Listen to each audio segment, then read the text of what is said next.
Hello students, welcome back to आपके अपने channel accounting helper. आज की क्लास से हम स्टार्ट करेंगे अपना एक बहुत important topic, death of partner. Death of partner मतलब अगर किसी पार्टनर की डेथ हो जाए। हमने ऑलरेडी पढ़ रखा है कि अगर किसी पार्टनर की डेथ हो जाती है तो पार्टनरशिप खत्म हो जाती है, पार्टनरशिप रिकंस्टिट्यूट होती है। आपका पुराना एग्रीमेंट खत्म होता है और नया एग्रीमेंट स्टार्ट होता है। अगर हम अकाउंटिंग ट्रीटमेंट की तरफ चले तो accounting treatment, death of partner का जो अकाउंटिंग ट्रीटमेंट है वो बिल्कुल सेम है रिटायरमेंट ऑफ पार्टनर की तरह। बस दो पॉइंट्स चेंज आएंगे। क्या पॉइंट? रिटायरमेंट ऑफ पार्टनर जो होती है वो वॉलेंट्री इन नेचर होती है, प्री प्लान्ड होती है। जब भी कोई पार्टनर फर्म से रिटायरमेंट लेना चाहता है तो वो अपने पार्टनर्स अदर पार्टनर्स को पहले ही नोटिस दे देता है। उसके अकॉर्डिंग आपका जो भी अकाउंटिंग ट्रीटमेंट होता है, जो भी आपका अकाउंट सेटल होता है, उस तरीके से किया जाता है। बट डेथ ऑफ पार्टनर क्या प्री प्लान्ड हो सकती है? नहीं। Death of partner, death may be occur at any time during the year. तो यहाँ पे बहुत इंपॉर्टेंट पॉइंट ये है कि जब भी रिटायरमेंट होगी वो वॉलेंट्री इन नेचर होगी, but death of partner voluntary in nature नहीं होती। ठीक है, death may be occur at any time during the year. दूसरा डिफरेंस क्या है?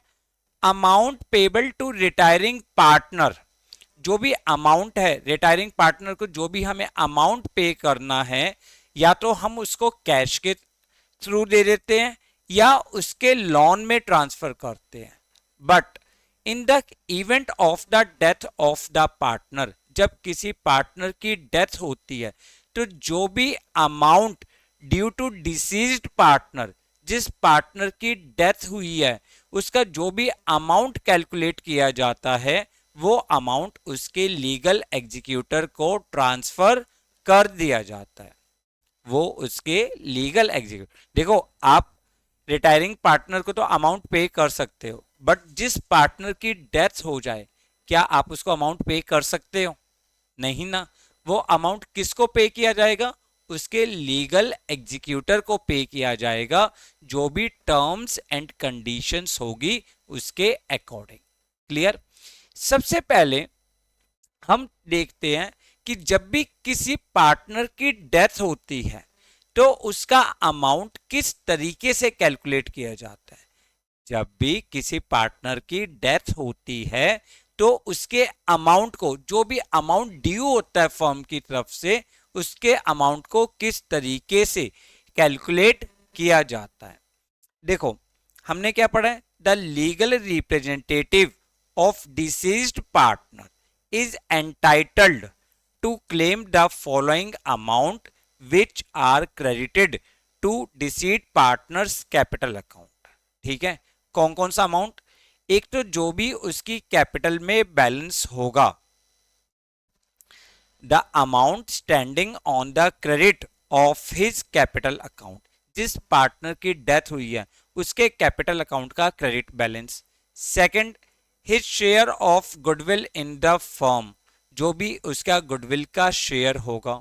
Third, interest on capital up to the date of his death if partnership deed allowed. अगर मान लो partnership deed में कहा गया है कि पार्टनर्स को इंटरेस्ट ऑन कैपिटल मिलेगा, तो from the closure of the last balance sheet, जब आपने लास्ट प्रॉफिट कैलकुलेट किया था वहां से लेकर टिल डेट ऑफ डेथ जितना भी इंटरेस्ट ऑन कैपिटल होगा वो हम उसके कैपिटल अकाउंट में क्रेडिट कर देंगे। Fourth, his share of profit on revaluation of assets and liabilities, जब किसी पार्टनर की डेथ होती है तो हम अपने असेट्स और लाइबिलिटीज को रिवैल्यू करते हैं, उससे होने वाला प्रॉफिट भी हम उसके पार्टनर्स की कैपिटल अकाउंट में क्रेडिट कर देंगे। His share of accumulated profits and reserves, अगर एक्युमुलेटेड प्रॉफिट्स और रिजर्व्स में कोई शेयर है उसको क्रेडिट कर दो। कोई सैलरी है, कोई कमीशन है up to the date of death, अगर पार्टनरशिप डीड में बोला जाए। और मेन पॉइंट आपका ये है, his share of profit up to the date of his death from the closure of last balance sheet, जब आपने लास्ट प्रॉफिट कैलकुलेट किया था वहां से लेकर अब जब पार्टनर की डेथ हुई है उस डेट तक का जो भी प्रॉफिट होगा हम उसके कैपिटल अकाउंट में क्रेडिट कर देंगे। तो पहले मैंने आपको क्या बता रहा हूं कि हम डिसीट पार्टनर्स का शेयर कैसे कैलकुलेट करेंगे। ठीक है, हम उसके कैपिटल अकाउंट में क्या क्या क्रेडिट कर देंगे। सबसे पहले उसकी कैपिटल का बैलेंस, अगर क्रेडिट बैलेंस है, उसके करंट अकाउंट का कोई क्रेडिट बैलेंस है, उसके प्रॉफिट का शेयर जो उसके up to date of death है, रिवैल्यूएशन का प्रॉफिट हुआ, कोई एक्युमुलेटेड प्रॉफिट्स हुआ, interest on capital, salary, commission if any. अगर कोई भी पार्टनरशिप डीड में बोला जाए तो from the closure of last balance sheet to date of death, जब इस टाइम पीरियड तक उसका कितना इंटरेस्ट ऑन कैपिटल है, कितनी सैलरी है, कितनी कमीशन, वो सब हम उसके कैपिटल अकाउंट में क्रेडिट कर देते हैं। अब डेबिट किससे करते हैं, जो भी उसने ड्राइंग्स करी है, इंटरेस्ट ऑन ड्राइंग्स अगर पार्टनरशिप डीड में बोला जाए, his share of accumulated loss, अगर कोई एक्युमुलेटेड लॉस है तो उसके शेयर से हम उसके कैपिटल को डेबिट कर देंगे। His share of loss on revaluation account, his share of loss date में accrued till date of his death from the last balance sheet and advance और लोन टेकन फ्रॉम हिम, ये सब चीजें हम उसकी कैपिटल अकाउंट में क्या कर देंगे, डेबिट कर देंगे। कौन कौन सी, गुडविल राइट ऑफ हुई हुई है, अगर कोई गुडविल ऑलरेडी अपीयर्स है, interest on drawings, accumulated loss, revaluation loss, current account का डेबिट बैलेंस, और इन सब के बाद हम जो भी अमाउंट ड्यू होगा that is transferred to his executors loan account, हम कहां पे ट्रांसफर कर देंगे, उसके एग्जीक्यूटर के लोन में। देखो रिटायरमेंट में हम क्या करते थे, रिटायरमेंट में सारा का सारा अमाउंट उसके लोन अकाउंट में ट्रांसफर करते थे, बट अब अगर किसी पार्टनर की डेथ हो जाए तो हम उसको अमाउंट पे नहीं कर सकते, तो हम उसके एग्जीक्यूटर के लोन अकाउंट में ट्रांसफर करेंगे। तो पॉइंट क्या है, after all of the above mentioned adjustments are first made in deceased partners capital account, और जो भी बैलेंस होगा कैपिटल अकाउंट का वो उसके एग्जीक्यूटर लोन में ट्रांसफर कर देंगे। और इसके लिए एंट्री क्या होगी, deceased partner's capital account debit to deceased partner's executor account, ये अमाउंट जो हमें उसके एग्जीक्यूटर को पे करना है। और ये जो भी आपको ट्रीटमेंट बताया जाएगा कि हम उसको कैश के थ्रू पे कर रहे हैं या लोन में विद इंटरेस्ट, जो भी होगा फिलहाल आप इसको न्यू बैलेंस शीट में लायबिलिटी साइड पुट कर दोगे। क्लियर, देखिए मैंने आपको बताया death of partner is almost same as retirement of partner, but कुछ टेक्निकल डिफरेंस होते हैं। जैसे आपको पहला पॉइंट बताया कि डेथ जो रिटायरमेंट होती है वो प्री प्लान्ड होती है, जबकि death never be pre planned. ठीक है ना। तो दूसरा पॉइंट, जो भी amount due to retiring partner होता है वो रिटायरिंग पार्टनर के लोन में ट्रांसफर करते हैं, जबकि in the event of the death of the partner amount is transferred to his legal executor account. Clear, confirm. अब देखो बाकी सारी चीजें तो हमें कैलकुलेट करना आता है, बाकी सब सिंपल सा पॉइंट है। रिवैल्यूएशन का प्रॉफिट भी आप निकाल लोगे, ट्रीटमेंट फॉर गुडविल भी कर लोगे, ट्रीटमेंट फॉर एक्युमुलेटेड प्रॉफिट्स भी कर लोगे, इंटरेस्ट ऑन कैपिटल है, सैलरी है, कमीशन है, ये सब पॉइंट्स कैलकुलेट कर लोगे। बट हमें एक इंपॉर्टेंट पॉइंट पे काम करना है। वो इंपॉर्टेंट पॉइंट क्या है, calculation of the profit of deceased partner's from the last balance sheet to the date of the death. कि आपकी लास्ट बैलेंस शीट, मान के चलिए आपने लास्ट बैलेंस शीट बनाई थी 31 मार्च 2023 में। ठीक है, आपने लास्ट बैलेंस शीट बनाई थी, यानी इस दिन आपने प्रॉफिट कैलकुलेट किया था और पार्टनर्स में क्या कर दिया था, डिस्ट्रीब्यूट कर दिया था। अब ए, बी और सी तीन पार्टनर है जिनकी प्रॉफिट शेयरिंग रेशियो 3:2:1 है। बी की डेथ हो गई ऑन 1 जुलाई 2023। बी की डेथ कब हुई, 1 जुलाई 2023। अब बी को हम क्या क्या अमाउंट देंगे, हम बी को उसकी कैपिटल का बैलेंस दे देंगे, करंट अकाउंट का बैलेंस, रिवैल्यूएशन का gain, accumulated profits, interest on capital, salary, commission, revaluation loss, ये सब एडजस्टमेंट कर लेंगे। बट प्रॉब्लम क्या है कि 31 मार्च 2023 जब हमने अपनी लास्ट बैलेंस शीट बनाई थी और यहां से लेकर यहां तक का जो टाइम पीरियड है, कितने मंथ्स, अप्रैल, मई और जून, ये जो 3 महीने है इसका प्रॉफिट कैलकुलेट करना, प्रॉफिट कैलकुलेट करना, ये इंपॉर्टेंट काम है। ठीक है, ये इंपॉर्टेंट काम है। अब यहां पर आपको समझना है कि प्रॉफिट किस तरीके से कैलकुलेट किया जाए। देखो, हमें पता है we prepare our financial statement at the end of every financial year. हम जो एग्जैक्ट प्रॉफिट है वो तो at the end of financial year ही कैलकुलेट कर सकते हैं। बट अब यहाँ पार्टनर्स को हम वेट तो नहीं करवा सकते कि भाई आपकी डेथ हुई है 1 जुलाई को, पर हमारी बैलेंस शीट बनेगी, हम आपको प्रॉफिट तब देंगे, ऐसा तो नहीं होता ना बेटा। तो हम यहाँ पर प्रॉफिट का एस्टिमेशन करना स्टार्ट करते हैं, हम प्रॉफिट का एस्टिमेट करते हैं, प्रॉफिट को कैलकुलेट करते हैं। और प्रॉफिट को कैलकुलेट करने के लिए हमारे पास दो मेथड है। प्रॉफिट को कैलकुलेट करने के लिए हमारे पास दो मेथड है। पहला मेथड है on time basis method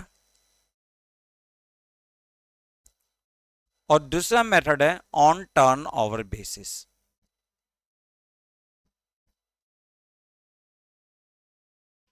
time basis में क्या होता है, टाइम बेसिस का मतलब होता है कि लास्ट कुछ साल के प्रॉफिट्स की एवरेज के बेस पे या लास्ट ईयर प्रॉफिट्स के बेस पे हम करंट ईयर का प्रॉफिट कैलकुलेट करते हैं और उससे डिसीड पार्टनर्स का शेयर कैलकुलेट करते हैं। दूसरा, लास्ट ईयर सेल और लास्ट ईयर प्रॉफिट के बेस पे करंट ईयर की सेल आपको पता है अब तक कितनी हुई है, उसके बेस पे प्रॉफिट को कैलकुलेट कर सकते। ये दोनों मेथड एक एक करके समझते हैं, एक एक करके समझते हैं, तब हमें ये कंसेप्ट ज्यादा अच्छी तरीके से क्लियर होगा। पहला पॉइंट देखो, पहला मैं मेथड आपको सिखा रहा हूं, डायरेक्ट क्वेश्चन के थ्रू समझा रहा हूं, time basis method. A, B and C are partners in a firm whose books are closed on March 31st each year। तीन पार्टनर है ए, बी और सी, इनकी बुक्स कब क्लोज्ड हो रही है, 31 मार्च को। ए डाइड ऑन 30th जून 2019, ए की डेथ हुई 30th जून 2019 में। And according to the agreement the share of the profit of deceased partner up to date of death is to be calculated on the basis of the average profit of last 5 years। देखो, ये लाइनें आपके लिए बहुत important है। इन्होंने क्या कहा है, profit of deceased partner up to the date of death. देखो, लास्ट बैलेंस शीट हमारी कब बनी थी, 31 मार्च 2019 में, और पार्टनर की डेथ कब हुई है, 30th जून 2019 में। ठीक है, इसका मतलब हमें जो प्रॉफिट कैलकुलेट करना है वो अप्रैल का, मई का और जून का, 3 महीने का प्रॉफिट कैलकुलेट करना है। कितने मंथ्स का, 3 मंथ्स का। और इन्होंने प्रॉफिट्स कैलकुलेट करने के लिए क्या बोला है, प्रॉफिट जो है कैलकुलेट करना है on the basis of average profit of last 5 years. आपको net profit of last 5 years जो दिए हुए 2015 के, 16, 17, 18 में लॉस है और 19 आपको दिया है। उसने कहा है कैलकुलेट ए शेयर। ए शेयर आप कैलकुलेट करिए। तो सबसे पहले हम क्या कैलकुलेट करेंगे? हम कैलकुलेट करेंगे average profit of last 5 years. 5 years का एवरेज प्रॉफिट कैलकुलेट करिए। प्रॉफिट कितना है? 14,000 प्लस 18,000 प्लस 16,000, 14,000 प्लस 18,000 प्लस 16,000। इसमें से लॉस हुआ है एक 10,000 का, वो माइनस कर दीजिए, और फिर 16,000 प्रॉफिट हुआ है डिवाइडेड बाय 5। तो ये हो गया 48, 30, 48, 48 और 38, 54,000। एवरेज प्रॉफिट कितना आया बेटा आपका? 54,000 divided by 5, that will be 10,800। 10,800। अब देखो ये प्रॉफिट कितने हमने एस्टिमेट किया है फॉर 1 ईयर। कितने? क्योंकि एवरेज प्रॉफिट निकाला है ना, यानी ये प्रॉफिट निकाला है एवरेज प्रॉफिट फॉर 1 ईयर एक किस्म से। तो हमें किसका शेयर निकालना है? ए का।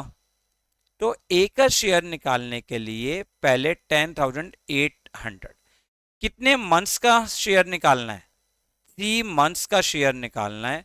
तो यानी इंटू 3/12, 3 मंथ्स, और इंटू ए का शेयर। अब ए की रेशो कुछ नहीं बताई ए बी सी की, तो वो रेशो हम क्या ले लेंगे? इक्वल ले लेंगे। तो ए का शेयर कितना हो जाएगा? 900 रुपीज। कितना हो जाएगा? 900। देखो बहुत सिंपल क्वेश्चन है। उसने बोला है कि हमें ए का शेयर कैलकुलेट करना है on the basis of profit, average profit of last 5 years. तो सबसे पहला स्टेप मैंने क्या किया बेटा? एवरेज प्रॉफिट कैलकुलेट किया 5 ईयर्स का, निकल गया। उसके बाद हमने डिसीट पार्टनर्स का शेयर निकाला। कैसे निकाला? एवरेज प्रॉफिट इनटू जितने भी मंथ्स का निकालना है टाइम अपॉन 12, ठीक है, इनटू टाइम अपॉन 12,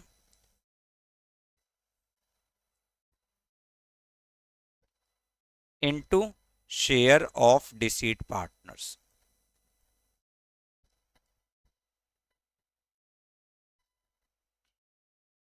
यानी 10,800 average profit into time 3/12 into उसका शेयर। तो ये ए का शेयर आ गया 900 रुपीज। कितना शेयर आ गया? 900 रुपीज। क्लियर? कंफर्म? सेकंड आता है ऑन टर्न ओवर या सेल बेसिस मेथड। अब यहां पर आपको डाटा क्या गिवन होगा कि लास्ट ईयर जो सेल हुई थी और लास्ट ईयर जो प्रॉफिट हुआ था, वो ही प्रॉफिट परसेंटेज आप करंट ईयर की मान लोगे, और जो अब तक सेल हुई उसके बेस पे प्रॉफिट कैलकुलेट करिए। कैसे करेंगे देखते हैं। A B and C are sharing profits in the ratio 3:2:1. C dies on 30th June 2019. Accounts are closed on 31st March every year. Sales for the year ending 31st March 2019 amounting to 6 lakh rupees. सबसे पहले देखो, आपको ध्यान से देखना है कि partner ए, B और सी 3 पार्टनर है। सी की जो डेथ हुई है वो हुई है 30th जून 2019। अकाउंट्स क्लोज कर रहे हैं हम 31st मार्च को। Sale for the last year means 31st March 2019 के एंडिंग में, यानी लास्ट ईयर जो सेल हुई थी वो कितनी हुई थी? 6 lakh rupees. Sale from 1 April 2019 to 30th June 2019 amounting to rupees 2,40,000। Current year की सेल कितनी है? 2,40,000। Profit for the year ending 31st March 2019 amounting to 30,000 rupees. कितना प्रॉफिट दिया है? 30,000 रुपीज का प्रॉफिट दिया है। Calculate the deceased partner share in current year's profit. Current year profit के बेस पे आप प्रॉफिट को कैलकुलेट करिए। ठीक, देखो आपको पता है last year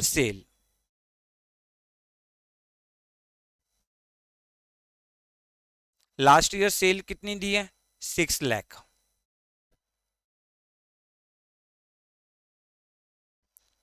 last year profit कितना दिया हुआ है? 30,000। तो इसका मतलब profit percentage on cell, last year के प्रॉफिट के बेस पे हम सेल प्रॉफिट परसेंटेज कैलकुलेट कर सकते हैं। 30,000 अपॉन 6 लाख इंटू 100 कितना आ जाएगा? 5%। 5% यानी जो भी सेल होती है उसका 5% आपको प्रॉफिट होता है। क्लियर? अब सेल फ्रॉम 1 अप्रैल 2019 से लेकर 30th जून 2019 तक की आपको सेल कितनी दी है? 2,40,000। ठीक है, तो मतलब profit from 1 April to 30th June, देखो कितना हो जाएगा? 2,40,000 का 5% कितना हो गया? 12,000 रुपीज। और किस पार्टनर की डेथ हुई है? सी की डेथ हुई है, तो सी के शेयर से निकाल लीजिए। C share of profit 12,000 into 1/6, this will be equal to 2,000। बहुत सिंपल क्वेश्चन है। हमने पिछले क्वेश्चन में क्या किया था? पहले एवरेज प्रॉफिट निकाला था, फिर हमने एवरेज प्रॉफिट को टाइम से मल्टीप्लाई किया था और उसके बाद उसके रिस्पेक्टिव शेयर से मल्टीप्लाई किया था। बट यहां पर हमें प्रॉफिट कैलकुलेट करना है सेल के बेस पे। तो सबसे पहला स्टेप हमारा क्या है कि profit percentage on sale calculate करिए। फिर जो करंट ईयर की सेल है, यानी sale from closure of last balance sheet to date of death, जो सेल है उसके बेस पे प्रॉफिट परसेंटेज कैलकुलेट करते हुए आप प्रॉफिट को कैलकुलेट करिए और इसको मल्टीप्लाई कर दीजिए विद रिस्पेक्टिव शेयर से। क्लियर? कंफर्म? तो आपने प्रॉफिट कैलकुलेट करना सीखा। प्रॉफिट कैलकुलेट करने में दो मेथड, पहला टाइम बेसिस मेथड और दूसरा turn over basis method. Clear है ये दोनों? कंफर्म? बढ़े आगे? चलिए अब एक बहुत important topic, transfer of share of profit of decide partners. Decide partners के जो प्रॉफिट कैलकुलेट किया है ये हम उसके अकाउंट में किस तरीके से ट्रांसफर करते हैं। देखो यहां पे दो वे आपको समझने हैं। पहला वे क्या है? When there is no change in PSR, आपके प्रॉफिट शेयरिंग रेशियो में जो रिमेनिंग पार्टनर्स हैं उनकी प्रॉफिट शेयरिंग रेशियो में कोई भी चेंज नहीं है। और दूसरा when there is change in profit sharing ratio of remaining partner, remaining partners की प्रॉफिट शेयरिंग रेशियो चेंज हो रही है। अब हमें दो मेथड सीखने हैं कि हम प्रॉफिट को, जो डिसीड पार्टनर्स है उसके प्रॉफिट को किस तरीके से ट्रांसफर करें। यहां पे आपके पास दो केस है। पहला केस प्रॉफिट शेयरिंग रेशियो में जो रिमेनिंग पार्टनर्स हैं उनकी प्रॉफिट शेयरिंग रेशियो में कोई भी चेंज ना हो। दूसरा, उनकी प्रॉफिट शेयरिंग रेशियो चेंज हो रही है, रिमेनिंग पार्टनर्स की प्रॉफिट शेयरिंग रेशियो चेंज हो रही है। ठीक है, अब दोनों केस में हम किस तरीके से एंट्री करते हैं वो सीखते हैं। पहला केस, अगर प्रॉफिट शेयरिंग रेशियो चेंज ना हो तो सबसे पहला स्टेप क्या है बेटा आपका, कैलकुलेट करिए शेयर ऑफ डिसीट पार्टनर्स। कैसे कैलकुलेट करेंगे, अभी तो सीखा है ना, बिल्कुल उसी तरीके से आप कैलकुलेट करिए जो भी मेथड आपको गिवन है। अब यहां पर दो पॉइंट हो सकते हैं आपके। पहला point, in case of profit, अगर डिसीट पार्टनर्स का जो शेयर कैलकुलेट किया है और वो शेयर प्रॉफिट हो तो आपकी एंट्री क्या होगी, PNL suspense account debit, PNL suspense account debit to deceased partners capital, to deceased partners capital account.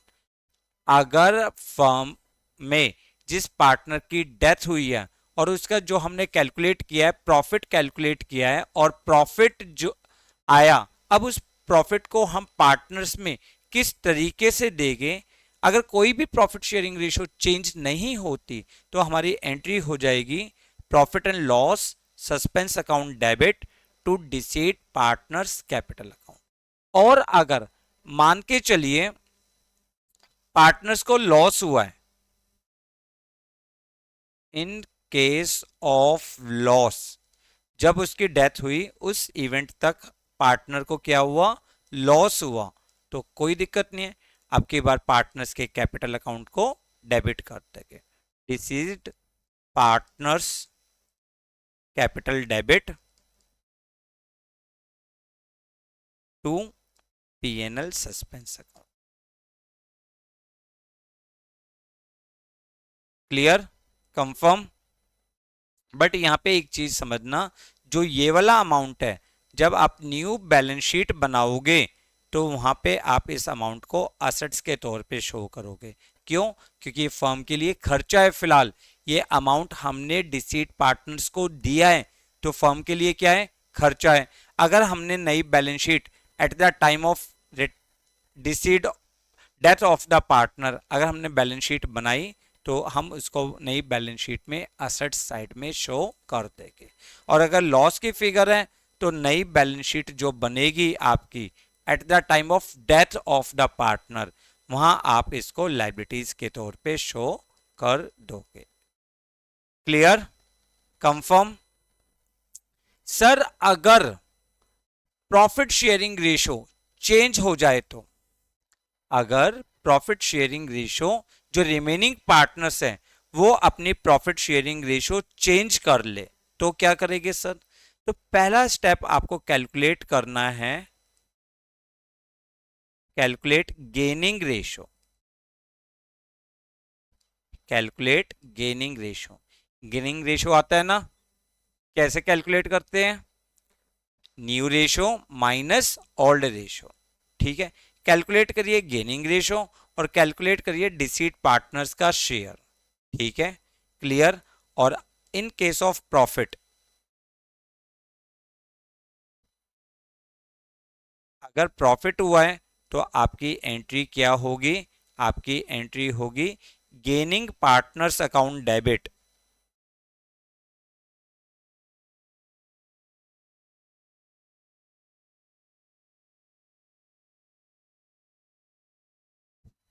Gaining partners capital debit to deceased partners capital.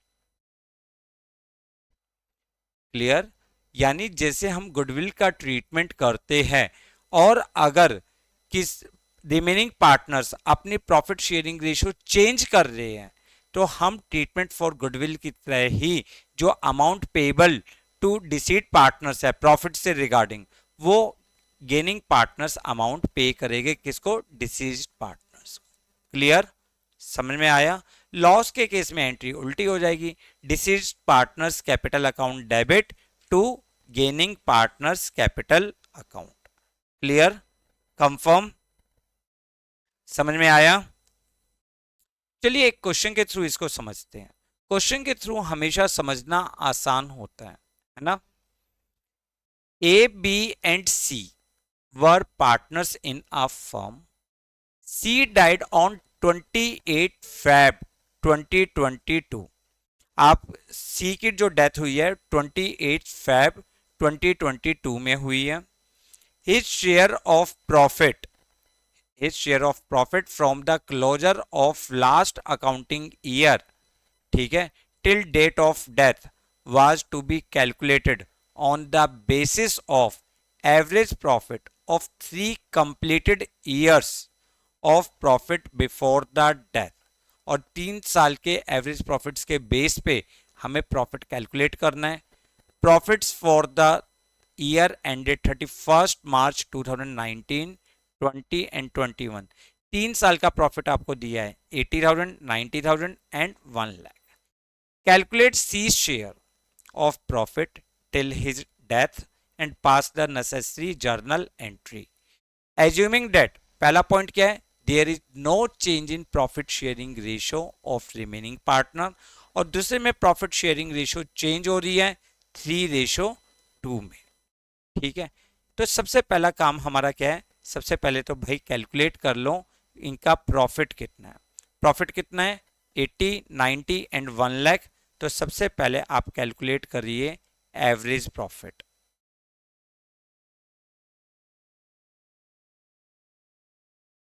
$80,000 plus 90,000 plus 1 lakh divided by 3। Average profit कितना निकला? 90,000। Clear? सबसे पहले average profit. अब देखो last balance sheet आपकी कब बनी थी? 31 March 2021 में। और पार्टनर की डेथ कब हुई है? 28 Feb 2022 में। यानी कितने मंथ्स? अप्रैल, मई, जून, जुलाई, अगस्त, सितंबर, अक्टूबर, नवंबर, दिसंबर, जनवरी। कितने मंथ्स? 11 मंथ्स का निकालना है। तो हम कैसे निकालते हैं? सी की डेथ हुई है ना, सी का रेशो नहीं गिवन, तो आप सी का शेयर निकालोगे। C share of profit till date of death is equal to 90,000 into 11/12 into जो इनकी रेशो है। रेशो कितनी है? 1/3। 1/3। अगर आप इसको कैलकुलेट करोगे तो आपका आंसर आएगा 27,500। ये सी का प्रॉफिट हमें देना है। ये profit from the closure of the last balance sheet to date of death हमें देना है। क्लियर? अब पहला पॉइंट इन्होंने क्या बोला है? When there is no change in PSR. अगर प्रॉफिट शेयरिंग रेशियो में कोई भी चेंज नहीं है तो ये हम कौन सा केस ले रहे हैं? Case number 1। अगर प्रॉफिट शेयरिंग रेशियो में कोई चेंज नहीं है और प्रॉफिट कितना आया आपका? 27,500। तो आपकी एंट्री क्या होगी? Profit and loss suspense account debit to C's capital account. To C's capital account how much? 27,500। ठीक है, क्लियर?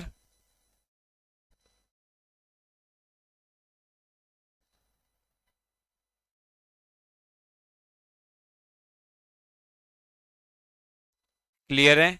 ये कौन सा है? Case number 1। अब हम केस नंबर 2 पे चलते हैं। अगर profit sharing ratio remaining partners A और B profit sharing ratio change कर रहे हैं, प्रॉफिट शेयरिंग रेशियो कितनी ला रहे हैं, 3:2। तो हमें सबसे पहले क्या निकालना पड़ेगा, गेनिंग रेशियो। ठीक है, ए के लिए कितना होगा, 3/5। एक सेकेंड,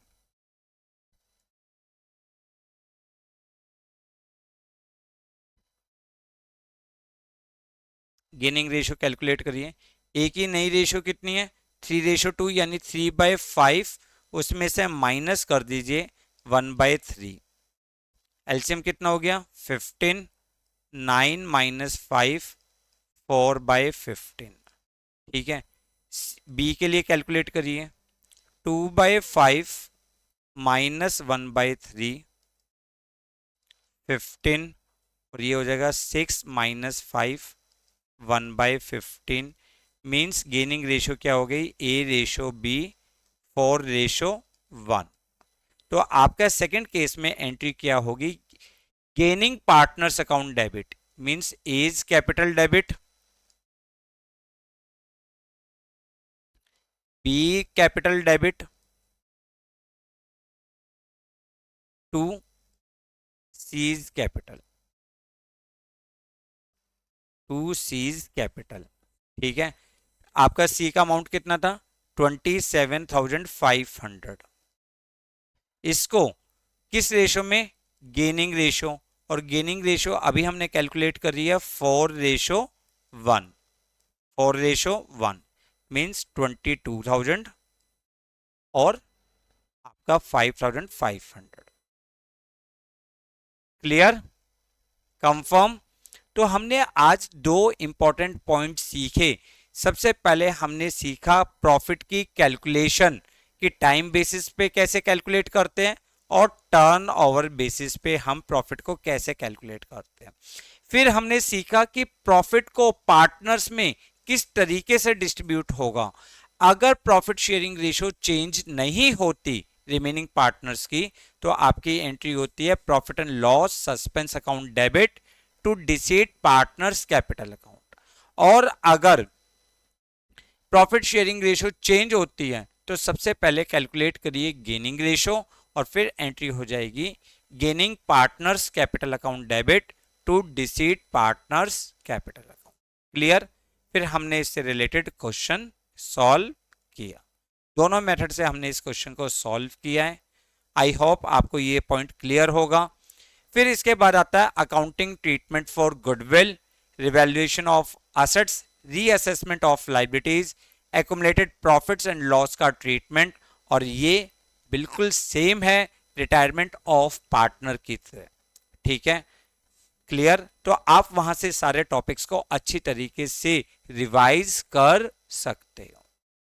अब हम नेक्स्ट क्लास में, जब हम नेक्स्ट क्लास में इससे रिलेटेड बहुत इंपॉर्टेंट कंसेप्ट्स पढ़ेंगे जो हमारे लिए बोर्ड के एग्जामिनेशन पॉइंट ऑफ व्यू से हमारे लिए बहुत बहुत इंपॉर्टेंट हो गए। क्लियर। जब तक आप ये सारे कंसेप्ट्स बहुत अच्छी तरीके से रिवाइज करके रखिए। वीडियो को लाइक और शेयर करना बिल्कुल भी ना भूलें। Thanks a lot for watching the video.